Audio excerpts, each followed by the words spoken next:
Namaskar. Welcome to the last episode of Changing India. This morning we spoke about economy from 1947 to 2021. We spoke about business in India from 1947 to 2021. Now let's talk about politics. Politics from 1947 to 2021. Now I have two very distinguished guests today. Very distinguished guests. My first guest is Mr. Satish Jha.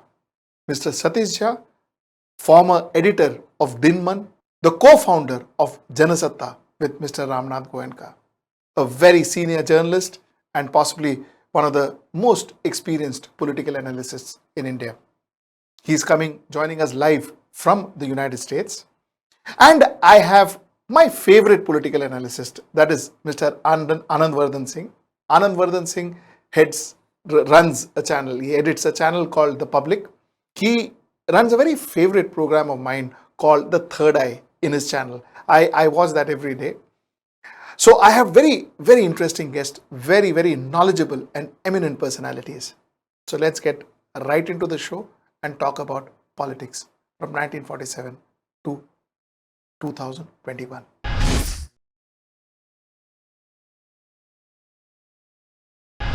Welcome to my show. What an honor to have you gentlemen on my show. Jha Saab, Namaskar, and Singh Saab, Namaskar. It is indeed an honor to have the both of you in my show.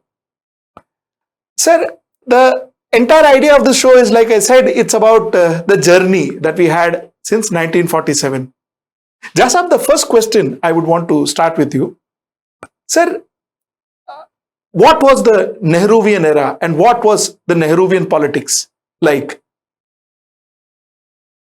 You see, when you begin with a great dream, you talk about trust with destiny. You are fired by creating a new world altogether. And that vision shapes every action of yours. You have been through the struggle of a century.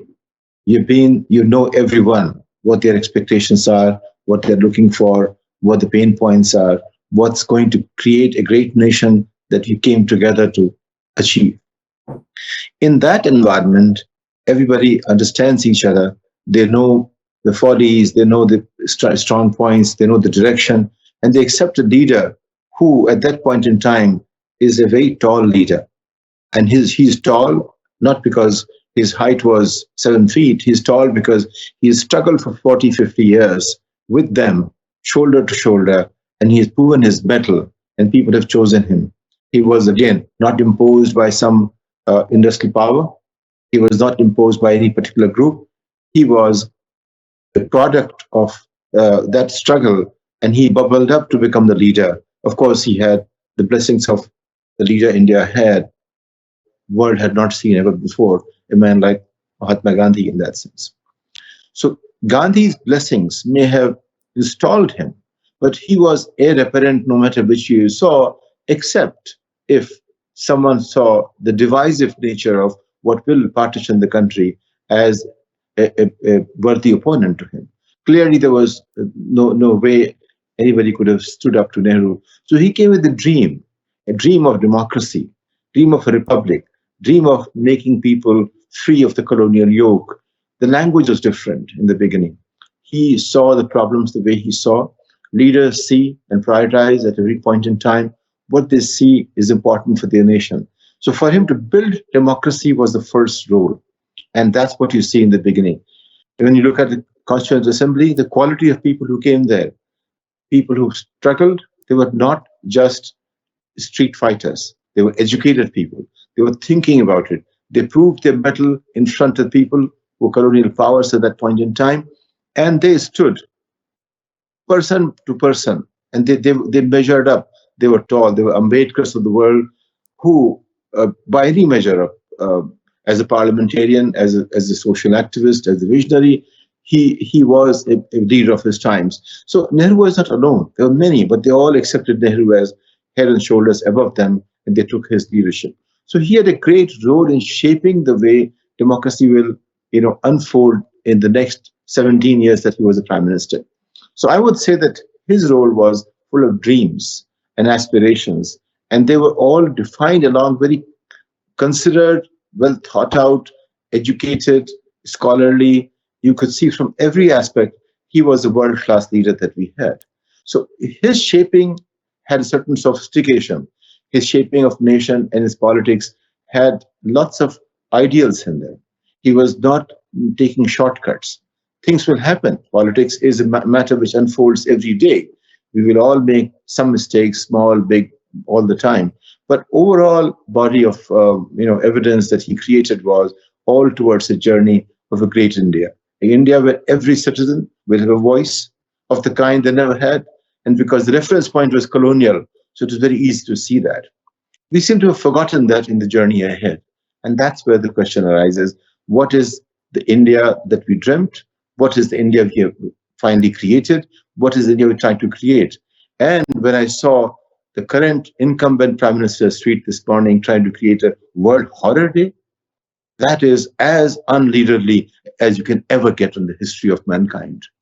It's just opposite of what Mandela would do, what Gandhi would do. That's a day of shame for anyone, my point of view. In a democracy, when the leader says we'll create a horror day, that is really, I think today is the most shameful day in Indian politics, in my opinion. I will come to that, sir, and we will spend a good 5 minutes on that a little later. But Singh Saab, I wanted to ask you, was there a difference between the Nehruvian politics and Sardar Vallabhbhai Patel politics? Was there a difference? I will come straight on that. Nehru, I always feel that Nehru, among all the Congress leaders, and purposely I'm not taking the name of Mahatma Gandhi because, including Mahatma Gandhi, he had the maximum international exposure. He was the one who can see, he was a global leader, who has a vision where he can see what Russia is doing, what US is doing, and where we stand. He is the man who dreamed of non-aligned. He is the man who thought of that if we go with Tito, if we go with Nasser, if we go with all these things, we can have a non-aligned, genuine non-aligned movement. Now, look, in that Cold War days, our next door neighbor Pakistan, they aligned themselves with US, and look what happened. They might have got a lot of subsidies and things like that, but end of the day, where Pakistan is and where we are. So the second point was his self-reliance. He always thought of core areas. He always thought of the developments. He always thought of and when we talk of development, right from the heavy industries to making the first National School of Drama. To my knowledge, he was the first one, the National School of Drama we established. There's no National School of Drama after that was established in this country. Now, as a politician, people feel, and as you said, people compare him with Sardar Patel. I must tell you, Sardar Patel was about 10 years senior to Nehru, and Sardar Patel, in age-wise, was closer to Mahatma Gandhi, and the relationship with Nehru and Gandhi relationship was more of a father-son, and with Patel was more of an elder brother and a younger brother. You read through the entire history. Never I have seen, never, that Patel has uttered a word, anything against Nehru. Correct. And vice versa.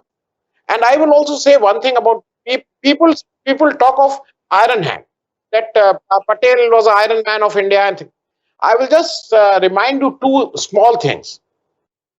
It was Nehru who insisted that Sheikh Abdullah was in prison he was a prisoner made by Hari Singh, the then Raja of Kashmir.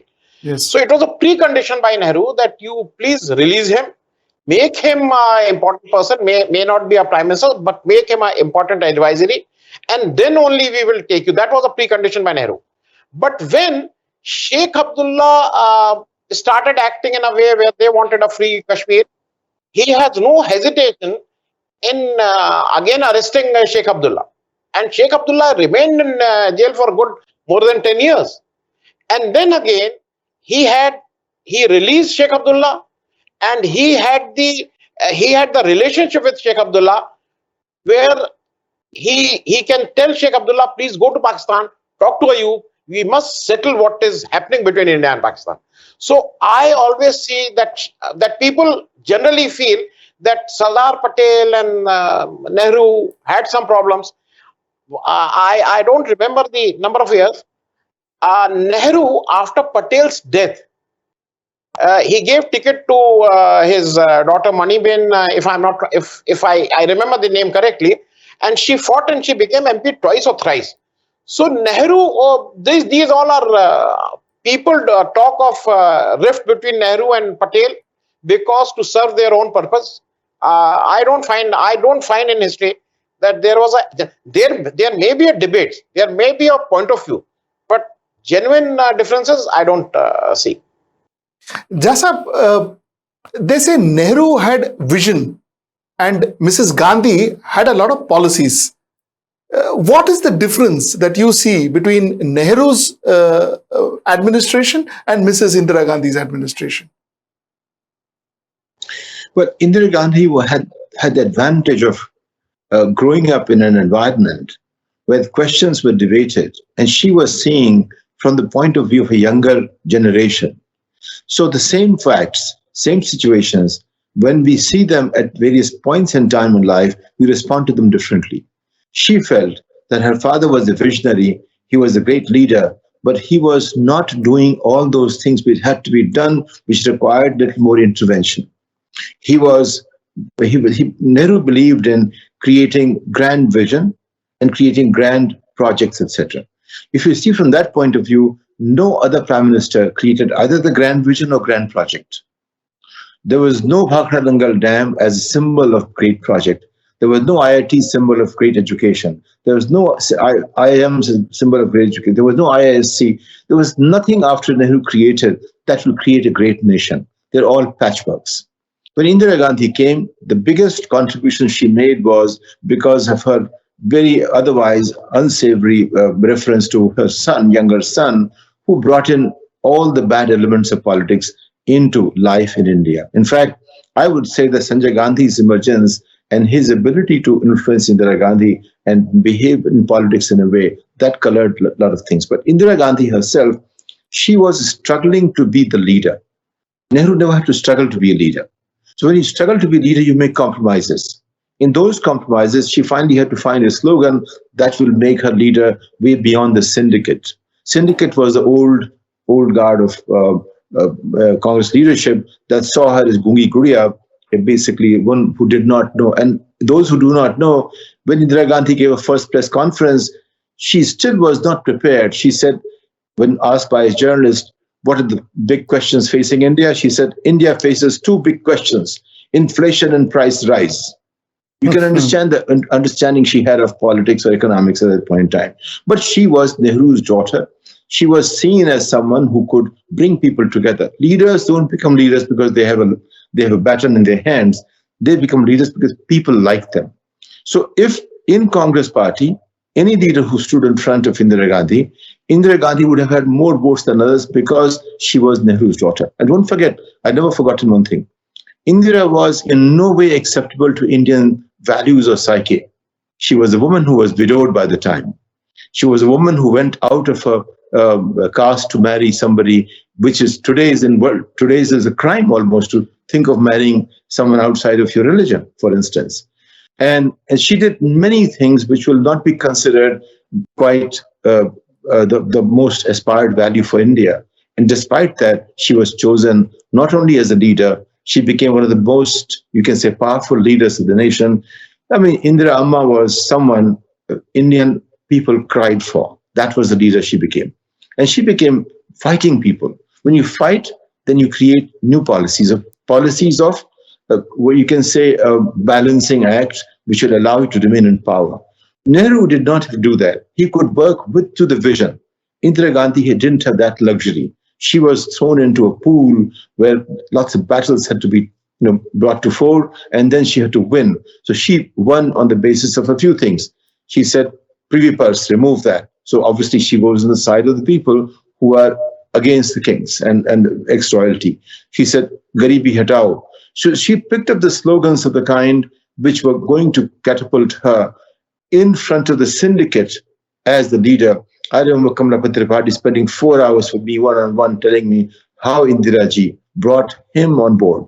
And then I saw she brought Kamala Tripathi by invoking the Brahmin in him. And Nehru's daughter, who was married to a Muslim, she invokes the Brahmin, and Kamala Tripathi fell for that. And he said everyone, all the Brahmins came to united to support Indira Gandhi. For instance, she did everything. So she was a real politic person. Nehru was a visionary, she was the real politics. So I would differentiate the two from that point of view. So the policies that she brought around, they were different. They were not the policies of creating something, they were the politics of managing in the next 14, 15 years that she was Prime Minister. I have a hypothetical question for both you gentlemen. Actually, both you gentlemen, I'll start with you, Singh Sahab.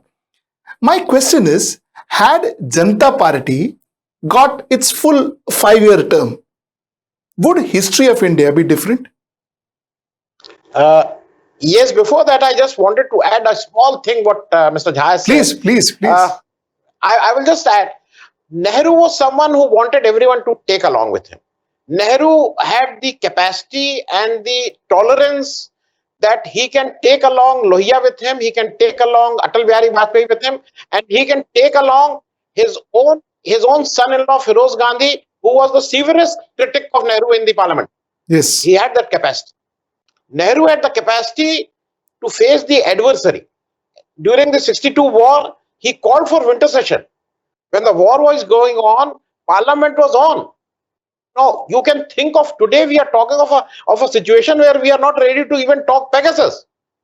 But Nehru was ready to face anything. And he wanted that, he was a true democratic. He said we must discuss it out and the will of the parliament should sustain. Because Krishna Menon had to resign because the parliament wanted him to resign. Whereas Indira Gandhi was an entirely different thing. And we all have been, Mr. Jha and me, we have been critic of Congress, we have been critic of Indira Gandhi during the emergency days. We have our... But when we look back and we see, Indira Gandhi never had the luxury of Nehru backing the way people are backing their son and daughters. Nehru never backed Indira Gandhi. Nehru never made her any minister. She became minister during the Lal Bahadur Shastri's regime, number one. Number two, Nehru never... Indira Gandhi has the, I will say, audacity to challenge Nixon, which Nehru somehow was non-aligned, take along him. Nehru never challenged anyone. But Indira Gandhi went to America, challenged Nixon, and then came back to India. So I will take it as Indira Gandhi was the pride of India. Whereas Nehru, I will say, was was the soul of India. I mean, if we can metaphor that way.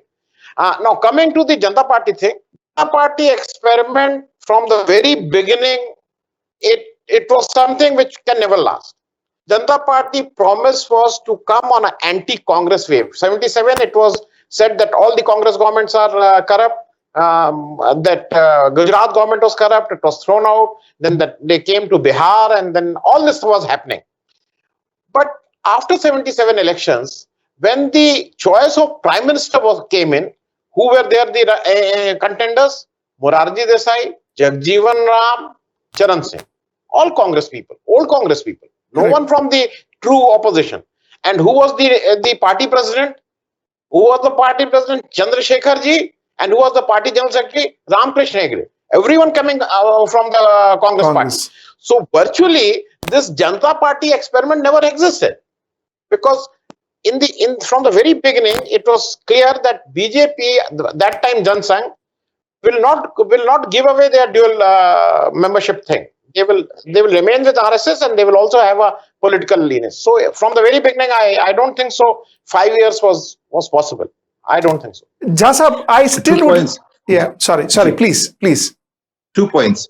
I would say that if you want to understand the meaning of Indira Gandhi, look at her statements internationally, the interviews she gave to BBC or the way she spoke in the US. They will make anyone, unless you're biased against her, proud of the leader they had as an Indian or as any...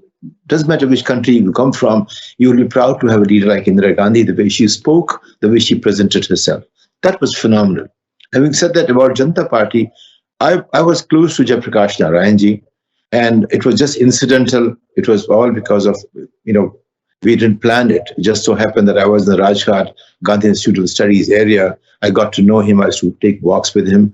I didn't know in the beginning how important a leader he was. I saw him as an old man. Then slowly I realized what an amazing mind he was, what a leader he had been, and now was the time for him to create a new world altogether. I saw the moment when there was an inflection point in Jayaprakash Narayan, from a man who had become irrelevant to the history of India to a man who was looking for new relevance, and the way he launched the movement that became the clarion call for the next government that will happen. That Janata Party, the Janata Party effectively was people's party. It was a nation's party. It was not a cohesive, ideologically oriented party. It brought everyone who was opposed to the regime that imposed emergency or that had ceased to listen to people as such. And don't forget, 71 was the brightest moment in India's history as such. There is no government in the past 100 years anywhere in the world that can say they took a project like annexing a nation and handing it back to themselves. There is no parallel of that in history that we know as of today. That's what she did. So having said that, the Janata Party, even if it had lasted, it was an aspiration of a collection of people. It was not going to be something like what the BJP has become today. And don't forget also that it's those who are driven by a very clear ideology, a very clear path or clear-headedness. They are the ones who are able to create the glue or the magnet to bring people together. Those who think, they somehow get paralyzed by non-action.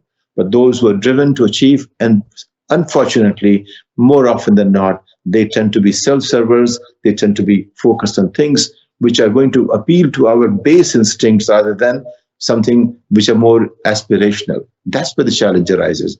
So having said that, please, you were going to ask me something. Go ahead. No, so actually, yeah, you almost answered it. But my point was that wasn't Janata Party an anti-Indira party rather than a party of the people? Because Janata Party was born because of emergency. And likewise, sir, I was also going to then ask you that wasn't VP Singh's third front an anti-Rajiv party rather than a party of the people?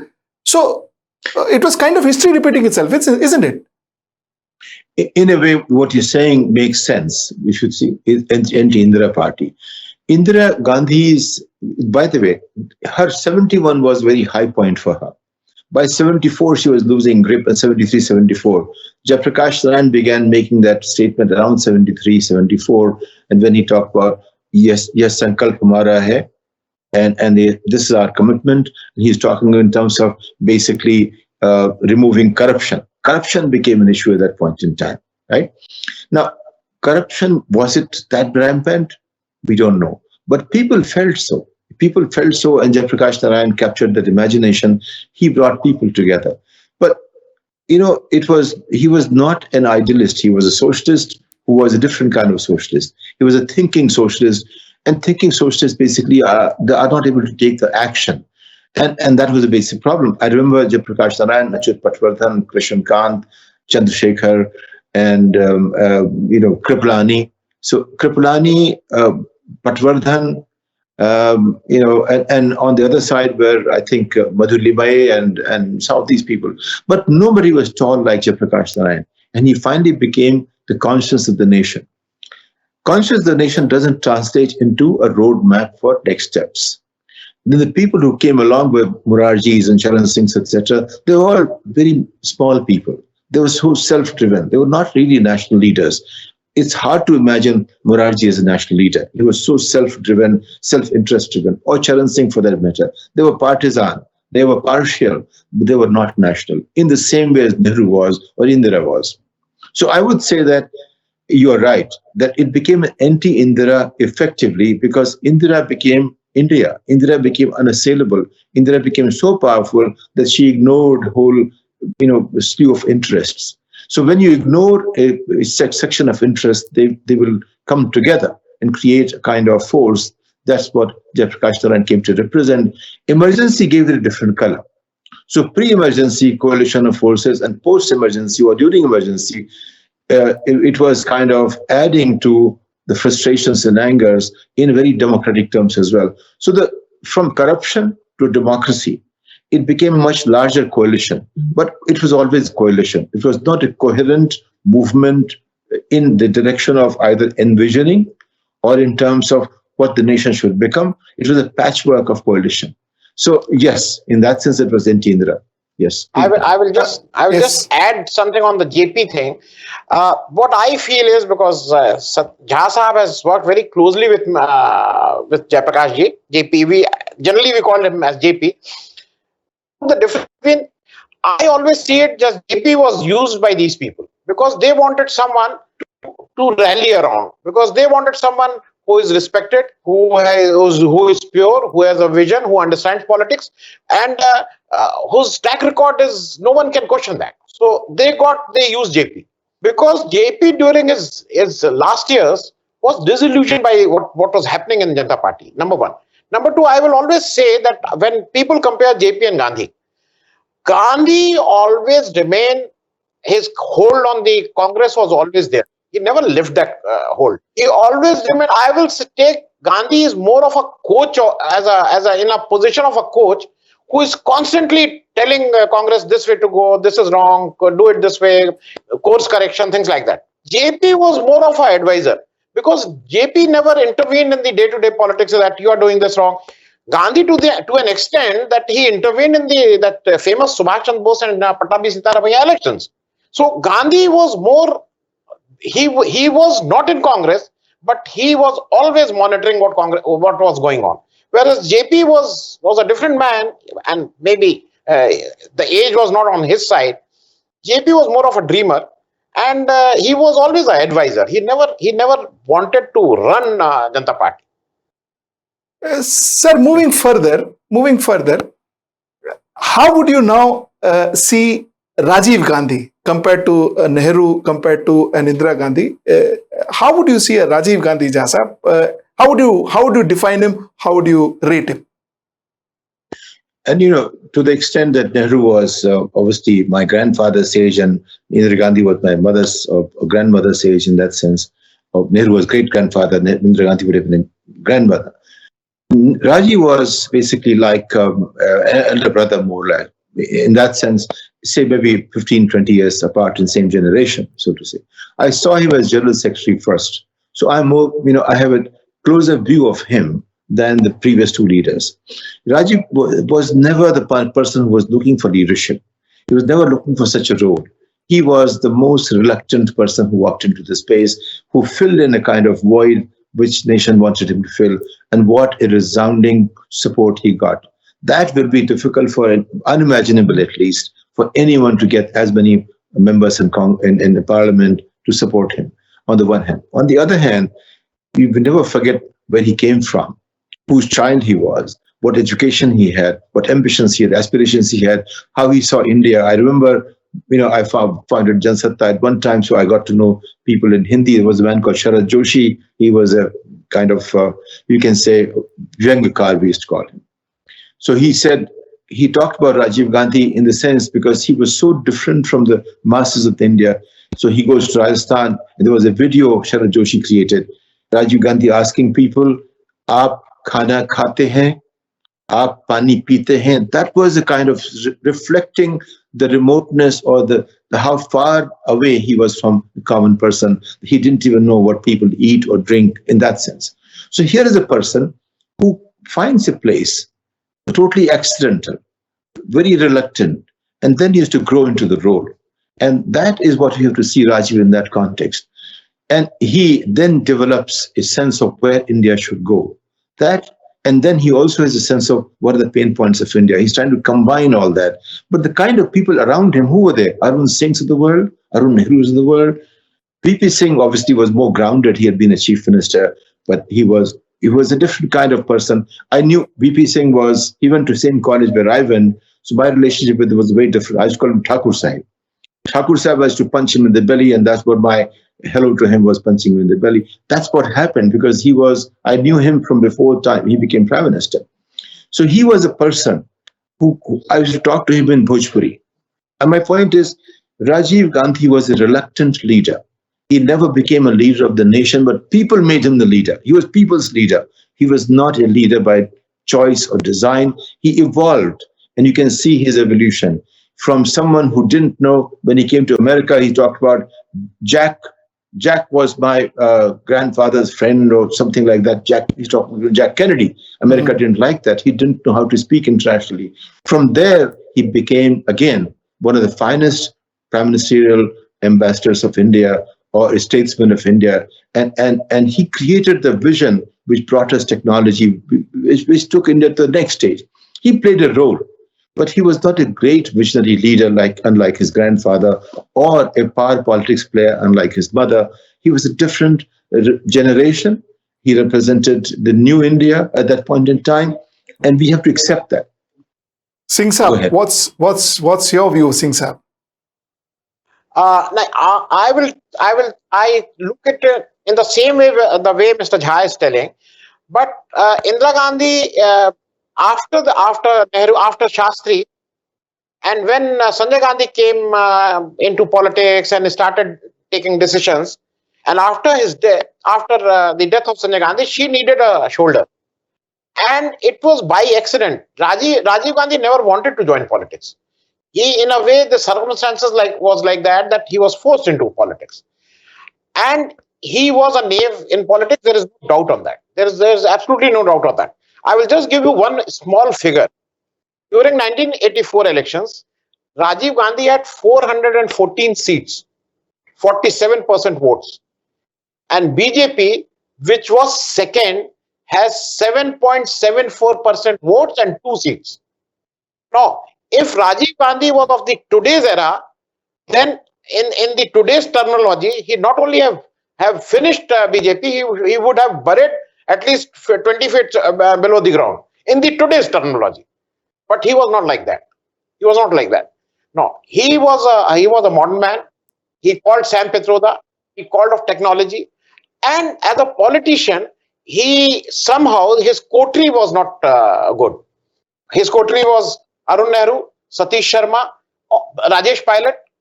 To be without any disrespect to anyone of them, they were not of the class to run the country. Whereas Indira Gandhi, I'm not talking of Jawaharlal Nehru, because Jawaharlal Nehru, Lal Bahadur Shastri, they had the luxury of so many good leaders, so many good advisors. Indira Gandhi also had that luxury. She had Jagjeevan Ram to fall back. She had P.N. Aksar. She had Swan Singh. I mean, you name a person and they are there. But somehow Rajiv Gandhi, his most trusted person, VP Singh, whatever happened, he was not with him. Amitabh Bachchan. He brought Amitabh Bachchan, and Amitabh Bachchan, in a way, this is, everyone knows about it. He was pleading with Amitabh Bachchan, don't resign from that seat, because VP Singh is going to contest, and then politically it will not be correct. Shah Bano case. He was trapped by Arun Nehru. First he went for Shah Bano, and then he withdrew that.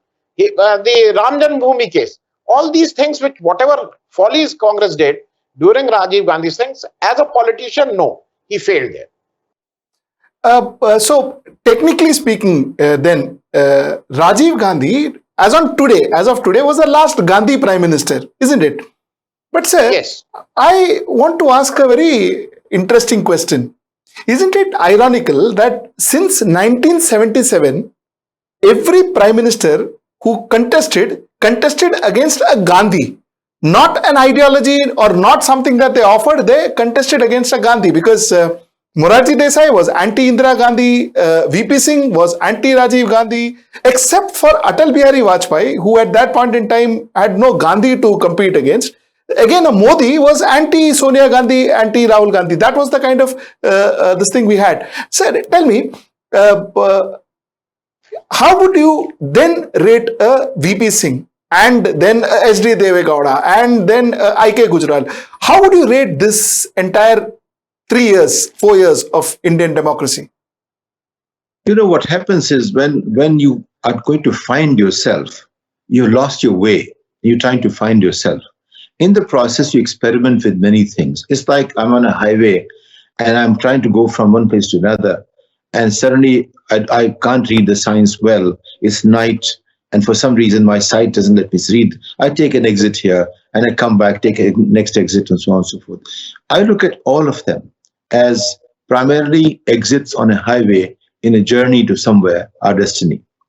And in that process, Atal Bihari Vajpayee was able to create that coalition. He understood that those who are trying to create a coalition today, they are kind of rudderless. They can't figure out which way to go. Just imagine, I knew Inder Gujral as Inder. I lived in G4 Maharani Bagh, Inder was in G11. We used to meet occasionally, so I did see him as a prime minister. Deve Gowda, somebody asked me, a major politician at that time, what do you think of Deve Gowda? I said, most unlikely prime minister. He will be an embarrassment for the nation. When it came to VP Singh had the ambitions and he had the personality in the making of it, and he became one. By the way, he earned his prime ministership. Others did not earn it. Inder did not earn it. Deve Gowda did not earn it. Chandrasekhar had been there in the making and the works, and he was, again, always thinking of it. But when he became prime minister, he wasn't ready for it. He was, in my opinion, I had known him since I was 16 years of age, Chandrasekhar, as one-on-one. And I would say he was always a man who was aspirationally prime minister, but never ready to be one. So, he was that kind of a character. Atal Bihari Vajpayee was always thinking ahead. One thing I would like to say is this. Atal Bihari Vajpayee saw 4 or 5 steps ahead. Chandrasekhar was still 1 or 2 steps ahead. Deve Gowda had no vision whatsoever. Inder Gujral was a nice, obedient servant of the system. But Vajpayee was a leader. He was leader from word go. And he had aspirations. He imagined. He saw 3, 4, 5 generations. That's why he was able to create a party. He took it from 2 people to forming a government. He first made a 13-day government, then 13-month government. Then he went for almost 5 years. And he became, at least whatever he did, we may call him Babji, but he became a symbol of how things should work. He didn't make good decisions. Many of them, because they were coalition decisions. So many times he did not take a decision that turned out to be very bad decisions. Sometimes he made bad decisions by choice. So I'm not saying decision making is a totally different story, but in terms of leadership and what it brings together, Vajpayee was a kind of breath of fresh air in that politics. And all these, incidental bubbled up people like Inder and Deve Gowda and Chandrasekhar, they were basically fodder for creating the next generation of governance, so to say, in the country. Most important leader in 74 years of Indian history, I would say, in changing the course of the country was not Vajpayee. From nationalist point of view, that was Narasimha Rao. Vajpayee became a leader, a political leader. He did not have vision for India that could shape India. Narasimha Rao was a seasoned leader. He saw the need for a vision and created one as needed for the time. So in other words, Narasimha Rao will be relevant at any point in time. Vajpayee is relevant from his point of view. He would create something around himself. So Vajpayee as a leader was a bigger leader. But as a prime minister, Narasimha Rao was a far bigger prime minister, in my opinion. So I would say that all these people went on to create the coming of Narasimha Rao. And that was very important, who ran a good 5 years of a great administration which changed India, which was unthinkable before him. And we should give credit to that man that he stood up. He paid personal price for it, but he felt nation needed that, and he did that job. He also made mistakes. We are all humans, we'll make mistakes. I won't judge him by his mistakes. I would judge him by the way he changed the course of the country's trajectory. Sir, I will come back to Narasimha Rao and Mr. Atal Bihari Vajpayee. I need to spend a little more time on them. But before that, Singh Saab, your views on VP Singh? Gandhi. Let's just talk about that lot. Okay. Now, I will VP Singh, Deve Gowda and I.K. Gujral. I will again very briefly touch on the very basic question you said. It looks like that all the oppositions are fighting with the Gandhis. Statistically, I have the figures in front of me. This is the 17th Lok Sabha. Out of these 17 Lok Sabha, in 14 Lok Sabha, Congress has the highest vote percentage till now. They have the maximum vote percentage more than any other party. So this is one. Number two, as far as Deve Gowda, that 96, when Deve Gowda came, ideally, had it been 96 and Amit Shah was there, BJP with 161 seats, BJP was the largest seat with 161, Congress had only 140 seats. and Janata Dal with 46 seats. If you remember, that was a 13-day government of Vajpayee. Then somehow, I will say, the opposition parties played their card well. Deve Gowda was made a prime minister, and in a way, they were trying to prove the country that Janata Dal or Janata Party or these opposition socialists and things like that, they in no way can run the nation. So you need a BJP, and Congress wanted to put his point that you need a Congress. So that also added to the advantage of BJP and Congress in future times to come. Because 96, the failure of Deve Gowda and the failure of I.K. Gujral also sealed the fate of so-called opposition. Because when we were growing up, opposition in our terms was socialist, communist, all these people. It was not BJP. Now, in our terms, our old-time socialist, communist, the fate was sealed after Deve Gowda and I.K. Gujral. Correct. Jha, coming back to P.V. Narasimha Rao that we spoke about, was Congress fair to P.V. Narasimha Rao? That's a great question. If you ask me if I was Narasimha Rao, my answer would be obviously not. But the fact is that Congress, in accepting Narasimha Rao, I remember, funnily enough, there's these points in time. I was sitting in Boston, a friend of mine, professor of political science, he said Sharad Pawar will be the prime minister. I gave him 10 reasons without thinking why Sharad Pawar will not be a prime minister. Sharad Pawar will become a good friend of mine later. Narasimha Rao will never be my friend at all. But I said, it's Narasimha Rao who represents the future as of today, not Sharad Pawar. So I don't know what the reasons were then, but that immediately came to mind because I had been freshly editor at that time. I was thinking of the nation and the nation ahead. So I would say Narasimha Rao should say that Congress was not fair to him. From my point of view as well, he didn't become Congress. He remained someone who was used by Congress party at the right time as the right prime minister, but he never became an insider. He was an insider, outsider, insider, but never became a real insider because people understood the name of Gandhis, Sonia Gandhi, Rajiv Gandhi. They understood those names. And they were not willing to accept Narasimha Rao as the leader by default or a leader at that level, partly because he was not a great leader. He was a great administrator. He was someone who could get things done. He had been a local leader. He had been in Andhra Pradesh, a very successful chief minister at one time.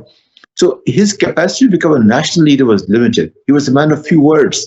He could not arouse the kind of public or nation's people or voters the same way Narendra Modi does. Narendra Modi's ability to do that, that's what makes him a leader extraordinary on the one hand, and very weak on the governance, very weak on the vision. There's so many other aspects of this relationship. So Narasimha Rao, I don't think Congress was fair to him. But then no party is fair to anyone.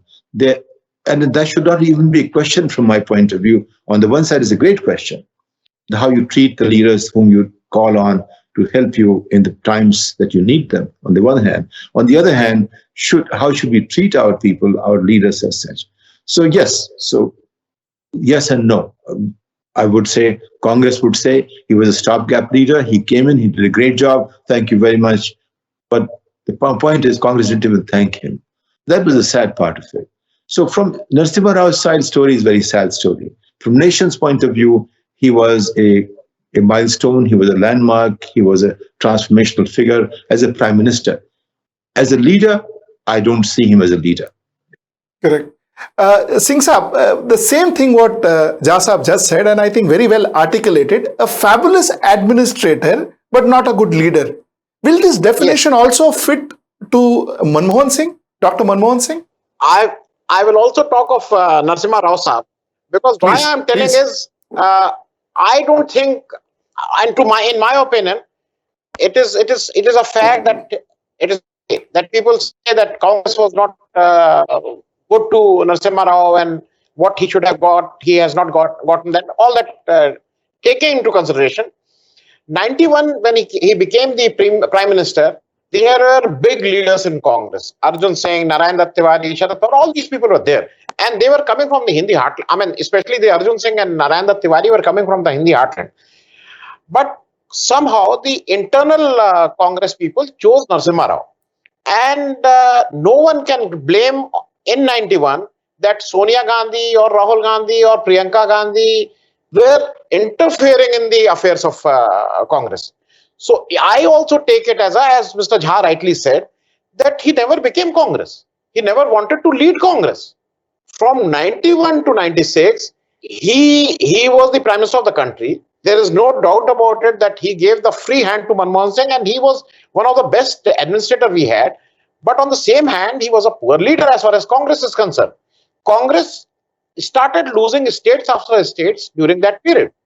So what I'm trying to say is that he never wanted to lead Congress. So he cannot have complained that Congress has not treated him well. So my And question, and now coming to the second question of Mr. Manmohan Singh, look, it is one must understand that when Manmohan Singh came in 2004, I have the data with me. Congress has 145 seats only in 2004, and it was the time when Sonia Gandhi had already taken the reins of Congress in her hand. You go through a lot of histories. The recent one is Santosh Bharti's VP Singh, Chandrasekhar, Sonia Gandhi, or Main. It is very clearly written everywhere that VP Singh and Chandrasekhar were instrumental, and they wanted that Sonia Gandhi should become the Prime Minister of the country. correct. Because just to remind my viewers, Congress has 145 seats, BJP has 138, only 7 less than Congress, and they were able to run a government for 5 years. And mind it, they were not only that government lasted 5 years. On the basis of the work done in those 5 years, they got re-elected in 2009 with a much larger majority of 206 seats. So whatever we may say, people say that Manmohan Singh was not a politician. Per se, the way we think that vote do, garibi hatao, he might not be. But the way the government was run was absolutely fabulous. The running of the government as a prime minister whose only job is to run the government, excellent. But as a prime minister who also has to get votes, who also has to lead the party, he scores poorly.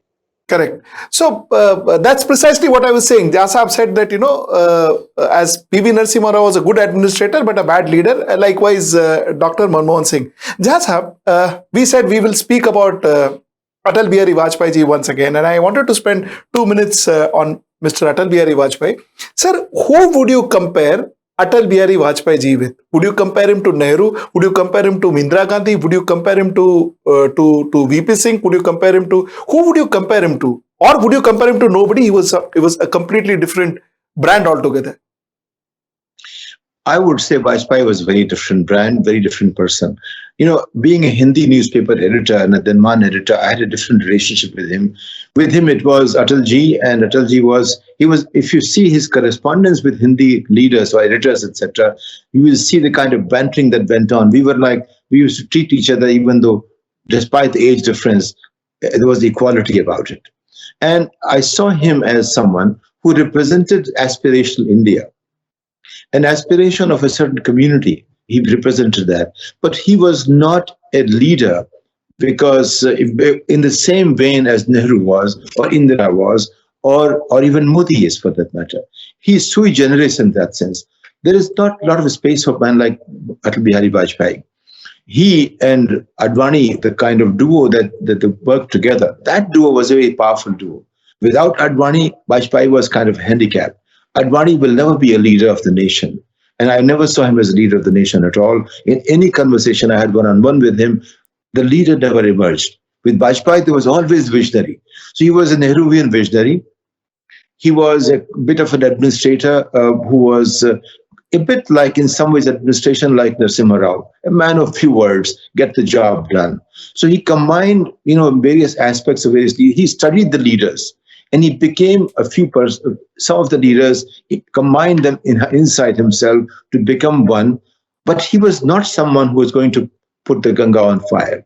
He plodded along. He was not like stormy petter like Narendra Modi. So Vajpayee was a very, thinking person, deeply Hindu, had a very decent veneer of democracy on him. He was thoughtful, gentle, uh, bringing people together, someone who had no enemies, as it used to be said about him. So he clearly was a unique personality, but he combined many good things of many good leaders in him by deliberate, you can say, working in that direction, rather than someone who was suddenly born or thrown into a situation. So, like Rajiv Gandhi was thrown into a situation, Indira Gandhi chose and took the leadership. He plodded along to get to the point where he got. And he tried to do well, except his advisors. I mean, he had a son-in-law. So the point is that, and around him, everything came together. Rajiv Gandhi was a leader of friends. He worked with friends. Narasimha Rao didn't do that. Narasimha Rao created coalition. He represented the country in that sense. Vajpayee was a visionary along the lines of Nehru, without the kind of training that a struggle gives you. But he built something which is extraordinary. It's no longer what he built, because what he built had values, had several features of what he thought was good things to have. What we have now, how do you turn anything which is good into anything which passes? Quality is no consideration. For Vajpayee, at least quality was a consideration. A thought well expressed was important to Vajpayee. That is no longer the case. So I would say Vajpayee is a very unique leader who can't be replicated. You can imagine Nehru being born again. You can replicate Indira Gandhi in some ways, not exactly. Rajiv Gandhi will be someone who stumbles into it. Manmohan Singh is someone who will always be an employee. He will never be a leader. I remember Manmohan Singh, by the way, I worked with him, so I should always qualify that statement. It's difficult to find the DNA of Manmohan Singh as someone who serves you well. He's the best servant leader you can have, but he's not a leader as such. He serves the leader the way leader wants him to serve him or her. He is the person leader says, tell the people sun rises in the west. He will find the most beautiful way to say that and convince people sun rises in the west. That's the kind of leader he is. He's loyal to the core. He is very thoughtful. He's intelligent enough to make a case for sun rises in the east or west, depending on what the leader wants. So that is his strength, but he's not people's leader. He cannot win a seat. Even if you have election of 100,000 people, probably he won't win a seat. So he is not people's leader. He is the leader's point person to get the job done in that sense. Vajpayee was different. Vajpayee combined many good things. I was calling him, he was a hybrid. He was not a pure leader. He was a hybrid from my point of view, but amazing gentleman. No question about that. Singh sir, would you like to add on to what? Yes, I will just add to it. Is I see Vajpayee as if anything closer to Nehru, because he was genuine. There's no doubt on that. He was genuine. Genuine because Pervez Musharraf can come to India in Agra and he can fool Vajpayee. Had it been Indira Gandhi, Pervez Musharraf can never dare to do what he did in Agra. No. The second problem was he was not able to take harsh decisions. I will say to an extent, he stood against RSS, but not the way the Indian Prime Minister should have stood. Now, the greatest thing for which I admire Vajpayee is he was never apologetic to his shortcomings. He used to drink. He never said, I don't drink. He always said, if someone asked him, आप शादीशुदा हैं? He said, नहीं, मैं ब्रह्मचारी नहीं हूँ. He never used to, and as Mr. Jha said, he was not legally married to anyone, but he had a son-in-law who stayed with him in Prime Minister House. He can live with oppositions. He is one who can live with oppositions. Language, I think he was the last Indian Prime Minister who had a command on language, who never used a foul language. Because after that, we saw 10 years where there was no language, there was no one was talking. People say as Manmohan Singh. And then came someone who is, I was surprised about the 14th August, the way we are going to celebrate. We can talk in the end. Yes. But then we have a decent man who is talking something genuine. But the only thing is, he has not stood when it was required. He is the one who said went to Modi after the Godhra, and then he said that you apna rajdharm nibhaiye. All this is on records. But when it was required in Goa, it was more or less decided that Modi has to resign. He caved in when Advani and all the Modi people, I mean the people who are backing Modi, uh, prevailed on him that no, we will retain with Modi. So he was not able to take stands. That was the shortcoming of Vajpayee. Sir, I've got 5 more minutes. So, Yes. quickly to take your opinions. Sir, how would you rate, or what's your opinion about Narendra Modi? Jasab, I'll start with you. Well, you see, Narendra Modi I've known for quite some time, and I've seen him. My challenge is this: lack of education is the biggest challenge I see in Modi. That's number one. Number two, if you're not he's charismatic. Let's understand this. Narendra Modi is charismatic. He's very talented in connecting with people. He's a great communicator. Those are the three strong points. Now, the other points are, like one of his previous chief ministers said, he is the biggest ruffian in Gujarat. That's one. Second is the fact that he's Machiavellian to the core. I think he reads Prince every day. That's how his personality is. What's important for him is how to win and how to retain power. Everything else doesn't matter. So he is a man from the streets of India who has captured the aspiration of not only those who are in the streets of India, but also, as I noticed, the many intellectuals of India in the 2003, 4, 5, 6, they were looking for an answer for some reason, and they began looking towards Narendra Modi because no other chief minister was coming up. Manmohan Singh was not a leader. If there was one answer that was who could probably come up, it was him. But Modi is not a leader of the nation. He's a leader for himself. If I had to say, government for me, by me and myself, that would be Narendra Modi. There is nothing called India in it. Everything is for use. Everything is available for me and myself. That's the challenge that I'm facing with him. He is not the leader of the nation. He uses democratic institutions to make himself the powerful man. He's obsessed with himself. He is, if you look at, he defines narcissism. He is someone who is, his charisma can do this to you. Can you believe this? Because when a society has 93% people who cannot write a complete grammatically correct sentence, then this is what we end up getting when others are not aspirationally there. Because nobody else today compares to Narendra Modi in reaching people. So we have to give it to him. This is the folly of democracy. Someone who can communicate better, he would become the leader. And that's what Modi is. On administration, he gets 0 from me. On communication, he gets 10. On charisma, he gets 10. But overall, as the Prime Minister of India, he will go as probably the worst Prime Minister India ever had. Or I would say to the extent India would judge him as, we wish we did not have him as Prime Minister. Singh Saab, your opinion, and also talk about the tweet of yesterday's. Is it part of his communication or is part of his leadership? I will just add to what Mr. Jha said. Mr. Narendra Modi has not grown as a prime minister. He still is a leader who goes for votes, and he still feels that I will take him as a very good event manager, because everything is an event for him. Whether someone dies, someone lives, someone goes, everything is an event. Now, the second most important, like Mr. Jha has said, that he's not educated. I will say, take it. He's not ready to accept his mistakes. People do make mistakes, but he is one who is not able to, who will never accept any mistake he can do.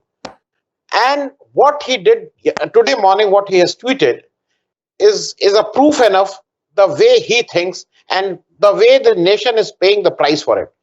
14th August, Mr. Jha, you must be sleeping by the time this tweet has come. You will be surprised. A tweet today has come. 14th August in India will now be, and it is from the Prime Minister, Mr. Modi. 14th August in India will now be, it will be an event called Vibhajan Vibhishika Smriti Divas. Vibhajan Vibhishika Smriti Divas. Can you celebrate your partition? 47 till 47, 14th August, India and Pakistan were one nation. We can never forget. We together fought against the Britishers. We can never forget that. How you can celebrate Vibhajan Vibhishika Smriti Divas? One can never forget that Lahore was the most cherished and the most loved place for any Sikh. All the Sikh, and especially the Sikh who were doing very well. People say that, I don't know, I have never been to Lahore. People say Lahore was a mix of London, a mix of Paris together. It was very modern. It was the seat of education. Now, today you are calling it Vibhajan Vibhishika Smriti Divas, and you might be very happy that I have, because of the UP elections, the message between the lines is this, that Pakistan is the target and a particular community is a target. Why we should remind? What is the logic of making Vibhajan Vibhishika Smriti Divas? I fail to understand, and that is the biggest. That is the complaint we all have with Mr. Modi, that please become the leader of India. Don't become a leader of a party, BJP. Exactly. I was very shocked. Sujit, I was very shocked by the tweet. Yes. I immediately responded, here is a divisive man. No matter what he does, he will divide. He is not a uniter. He is not a leader of the nation. He is a leader of interests, not a leader of the nation. And he's a divisive man. That's his inner psyche. That's what defines him. Mr. Divisive. Sir, both you gentlemen, did we achieve what we set sail for in 1947? Have we achieved it? Or are we at least in a way to achieve it? If I see as a citizen, I look at myself as a citizen. I'm not on this side or the other side. I'm on the side of everyone who needs help as a citizen. That's what, when I see from that point of view, I think we have let every citizen down every point in time. In Nehru's India, at least I can't blame him, because he laid the foundation. He was trying to build something. It takes 25 years to build something. So he began the journey, except that he took the smallest steps, baby steps, and they were grand steps in the scheme of things that we see them now. But have we achieved something? We promised ourselves by 1970 we will have literacy, complete literacy. We did not achieve that. But the point is, it's a moving target. Literacy alone will not do. Every Indian is capable of being any man that you can become. That's the capability index. But we keep them imprisoned in their own little world where they don't get educated, where they're not able to get beyond their family, beyond their village, beyond their immediate environment, beyond today. And that is a challenge of the nation. I want to remind all of us that 50 million Indian diaspora, they earn as much as 1,400 million Indians defined by the geography of the nation. And that gap can be bridged, and it is only because we do not help our people with the basics. What is the basics? Nutrition as a child, young child. Education as a young child. A quality education. Just education will not do. Quality education. Education is not what I want them to learn. Education is what they want to become curious about. To make them curious about the world in a way that they can become who they want to become. That is what's missing. Healthcare. India has the most appalling healthcare system. No education, no healthcare. It's an absolute abomination of any governance that you can imagine. If you begin to see it from the point of view of the last Indian, you and I are privileged. We don't see those things. But from the last Indian's point of view, it's the most abominable governance system you will have. No one has any right. In today's world, you and I are also subject to the same, partly.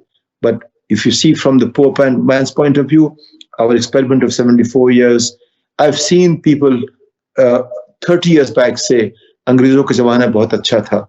The times of the British were much better, they used to say. Now that generation is gone.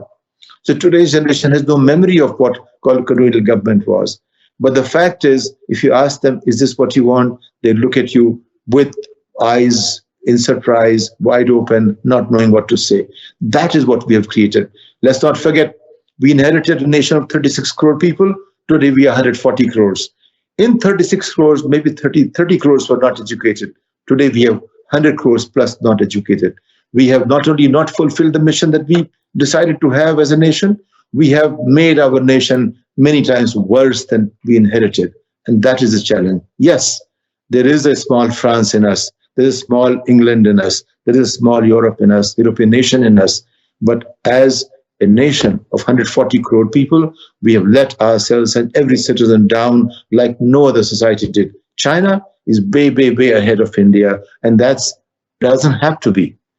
And India can become anything it wants to become. What it needs is a leader who understands that aspiration and not obsessed by his suit, his dadi, his whatever. He has to become a leader for the people. You become them, and India will change. That's where I stand. Singh sir. Very quickly, I will leave on a positive note with a caution.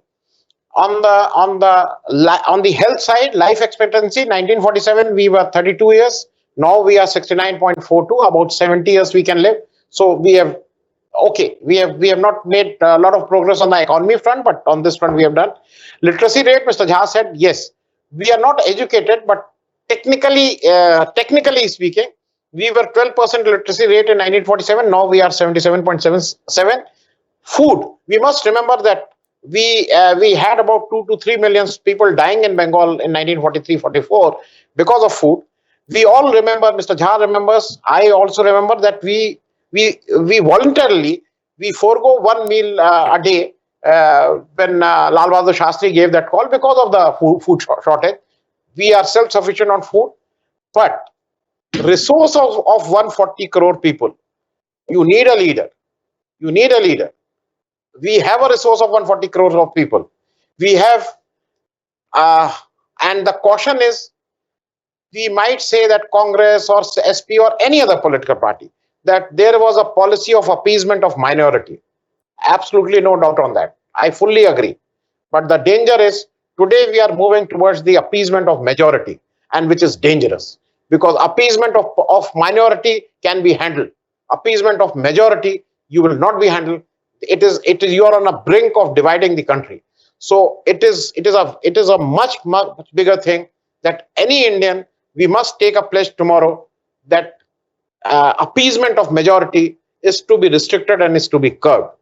And in the end, miles to go before we say that we are a true nation the way we want it to be. That was a very good summing up, Singh Sahab. Singh Sahab, last question. I don't have time, but they will kill me if I don't ask you, senior journalist, this question. What do you see the future of India? Where do you see India going in the next 5 years? One minute. Jha Sahab, starting with you. Jha Sahab. Okay.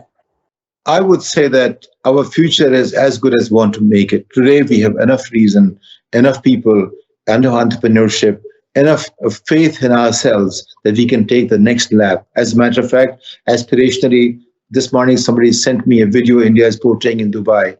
What we are telling the world that we are aspiring for is very good story. All I want is us to behave as if we are serious about it. If we become serious about all the things we have mouthed, just seriousness about it and begin working in that direction, we can be a nation.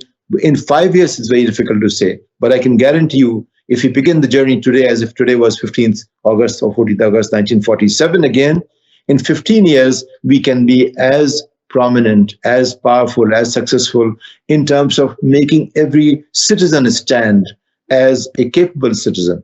My only measure of success is the last citizen, a capable citizen who can think and speak and talk like you and I, basically. That's the only measure I want to look at it. It's possible to do that in 15 years time frame. You know, Narendra Modi and I had a conversation one-on-one at one time about 10 years ago. And I told him, scrap planning commission, because think of it this way, South Korea came to India in 1950s when India's GDP was more than Korea's. And it went back and recognized in 5 years that planning was a bad thing and abandoned it. In 30 years, it came close to American GDP per capita. India can do the same thing in 30 years, anytime. He picked up a point of my suggestion and the rest was forgotten because he is a man who creates hype. I would urge Prime Minister Modi that please, whatever hype you've created, they're great. Just live up to them and you can change India in 10 years. So I have complete faith in our nation becoming whatever it wants to become, whenever it wants to become. All it needs is a great leadership. Thank you. Singh Sahab. Very quickly, I will just sum it up. India got freedom, and the biggest achievement and the biggest strength of this country is our democracy. Nowhere in the world, a stroke of arm on 15th August, countryman, every Indian got the vote. He has the right to vote, and he has a right to change the government. My only thing is that if we want to change the history of this country, we want to become a real Vishwaguru, then we have to write our future by ourselves, by giving vote on issues which matter our daily life, not on issues the way the political leaders want us to. That is what I would like to say. Thank you so much, gentlemen. Thank you so much. What an enlightening conversation. Believe me, what an enlightening conversation. Thank you so much. It was a pleasure. It was a pleasure. Thank you so much Thank for you for joining the me. opportunity, Sujit. Thank you. Thanks. Thank you. Thanks. Namaskar.